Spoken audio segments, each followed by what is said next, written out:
Now, Triple H is one of the most controversial superstars in WWE history. Throughout the years, there have been a number of high-profile matches which Triple H should have actually lost, but ended up winning. And most of the time, this involved a former WWE champion using his backstage power to manipulate things in order for him to come out victorious, burying the other superstar as a result. But which wrestlers were they? Well, join us now as Wrestlelamia looks at 10 times Triple H buried a WWE star. Be sure to subscribe and hit that notification bell for daily wrestling videos, and follow us on Facebook for exclusive lists.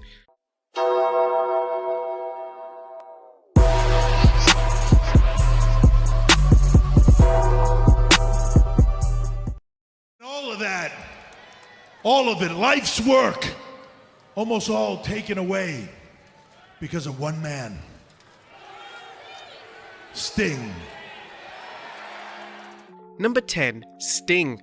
When Sting faced Triple H at WrestleMania 31, fans were under the impression that Sting would be victorious. This was to be Sting's first ever WWE match, and with them booking him against Triple H, fans assumed that Sting was put against a superstar that could afford to lose. But obviously that's not what happened. Instead, Triple H defeated Sting in one of the most shocking upsets in WrestleMania history. Nobody saw it coming, and it never should have happened. The build made it look like Sting was going to conquer the evil authority and take down Triple H, but for whatever reason, Triple H got the victory. According to Scott Hall, when the rehearsal for the match was taking place, Hulk Hogan and Hall looked at each other in true disbelief when Triple H announced that he was going to beat Sting. Even wrestling icons and one of Triple H's personal friends knew that Triple H beating Sting was not the correct move. Number 9. Kurt Angle. One of the top storylines on WWE television in 2000 was the storyline between Triple H, Stephanie McMahon, and Kurt Angle. One of the ideas for the storyline was for Stephanie to leave Triple H for Angle, however Triple H nixed the idea. He claimed that this wasn't a believable storyline. The angle came to an abrupt end when the Triple H defeated Angle at the 2000 Unforgiven pay-per-view. Following the Unforgiven pay-per-view, WWE made plans for Angle to move into the main event scene. He was booked to defeat The Rock at No Mercy and win his first WWE title. A Triple H, who was sitting in creative meetings during this time period, suggested that nobody would take Angle seriously as a legitimate world champion. H simply believed that Angle was too small. This was when legendary wrestler Gerald Briscoe defended Angle and suggested that Triple H wouldn't win a real-life fight against Angle. This quickly put Triple H in his place, and he went silent on the subject matter. Number 8. Zack Ryder. Zack Ryder was incredibly over in 2011. Thanks mainly to the success of his YouTube series, there was a clear desire from WWE fans to see Ryder receive a huge push. Now, although not directly taking place in a match, Triple H was involved in a segment that seriously buried Ryder, and it took place for seemingly no reason at all.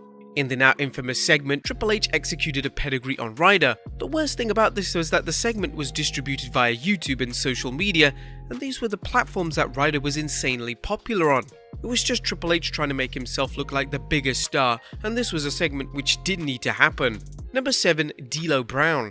It's a common perception that Triple H only began to bury superstars once he was involved with the McMahon family.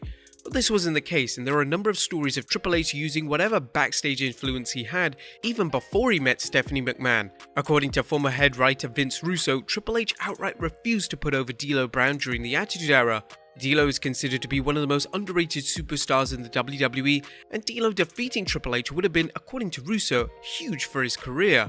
This is what Russo had to say in relation to Triple H burying the former Intercontinental Champion. So, bro, then we were making DX, and, we wrote great stuff for them.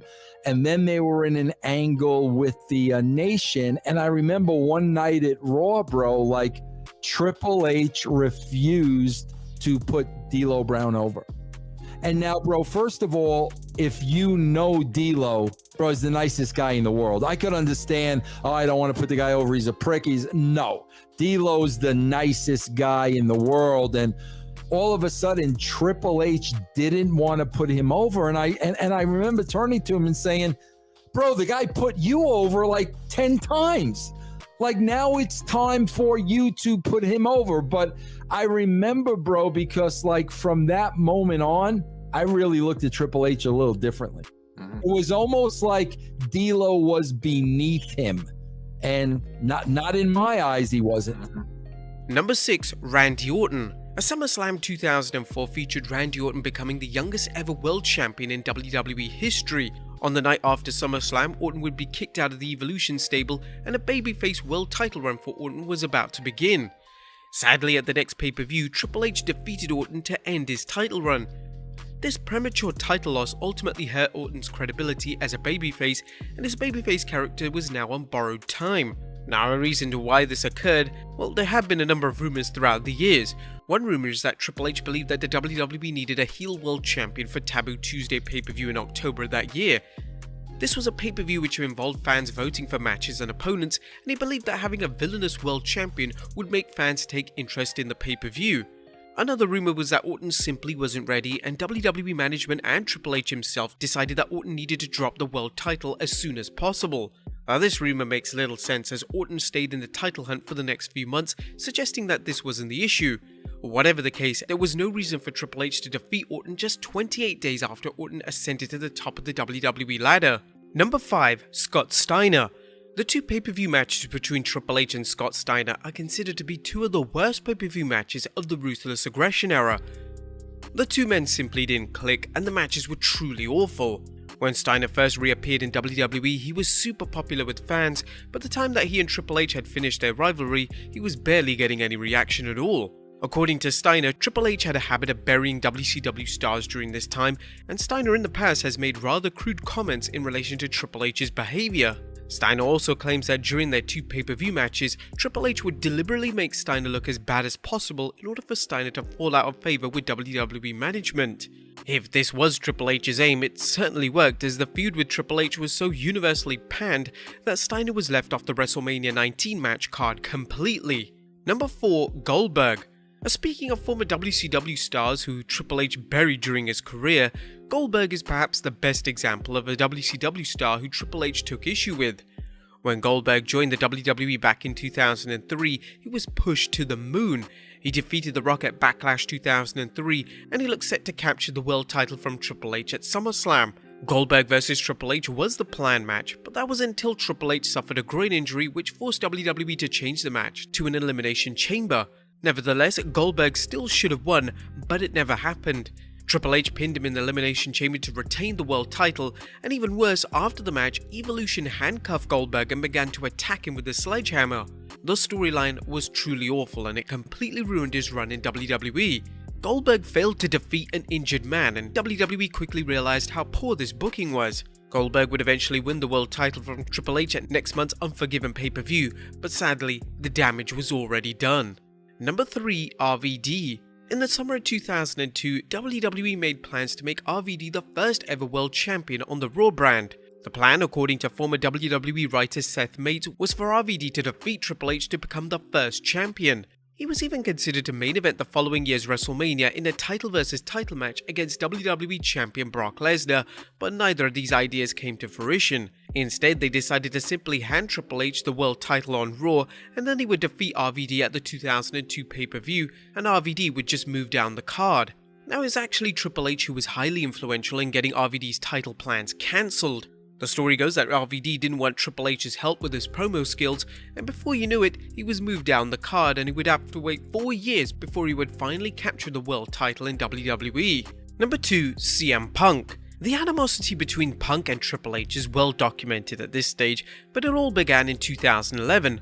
Punk in the summer of 2011 was the hottest thing in WWE, and when he was booked to face Triple H at the Night of Champions pay-per-view, fans believed that Punk should have been victorious. But this didn't happen. Instead, Triple H once again defeated a superstar he simply didn't need to. Everyone knew how wrong this decision was, and it seriously impacted Punk's momentum moving forward. Punk has been rather public in his opinions that Triple H buried him in their match, and he still holds a lot of ill will towards Triple H to this very day. And number 1, Booker T.